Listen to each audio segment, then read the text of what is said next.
Kabusang lokal nga balita, gipasingugan.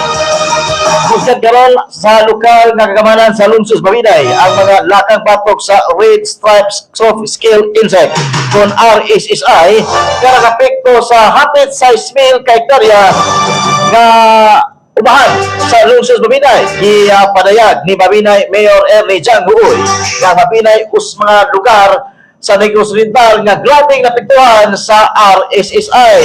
Babinay is one of those na severely affected, no? Pinakadako jud in terms of kaning affected areas when it comes to RSSI kaning infestation. To date we have like almost 6,000 hectares already. Hindi na gani kusog na spread. Kaya nga no, ang atong mga farmers nakaspray po sila. Ang atong SRA nakasugod po sila spray like a month ago. Kita po sa Lungsod Babinay nakapanghatap po tag chemicals, no? So kaganina si Governor ganahan na jud siya nga mahibalag ato mga farmers, especially this Barangay Luyang. Kay ang Barangay Luyang daghan kayong farmers din affected sa RSSI, no? So the English Governor nga motabang ko siya, no, sa ato mga farmers. Malipay kay mga farmers kay mao ilang ipaminaw ni Governor Chacos Garbaria na makatabang jud ang probinsya. Governor naka-declare sa state of calamity, no? Kita ikaduha ta nga lungsod nga na-declare po state of calamity because of this infestation. In other words, magamit atong QRF, no, atong quick response fund.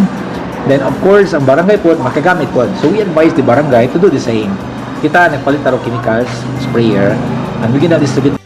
Si Governor ganina ato na dunggan nga katulo ka doses, no. First wave niya will be shouldered by it's one time big time kang Governor, no, but I understand he has a data and based on actual experience in this Occidental, epektibo po kaayo ang intervention.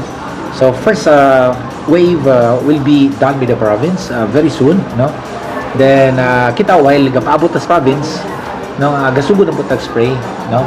So that second wave we're meant to understand nga ang kaning ato mga partners nga mga sugar mga mill, no, Rosonco, Sunidco, so that was their promise ni Governor nga sila mo take care sa second wave, no. Sa third wave, of course, we gonna contribute LGU, barangays, of course, the farmers, no. So actually nanta mga 3 doses sa ato ang pag-spray sa maong RSSI, no. Waganto si Babinay Mayor Ernie Jang Buoy.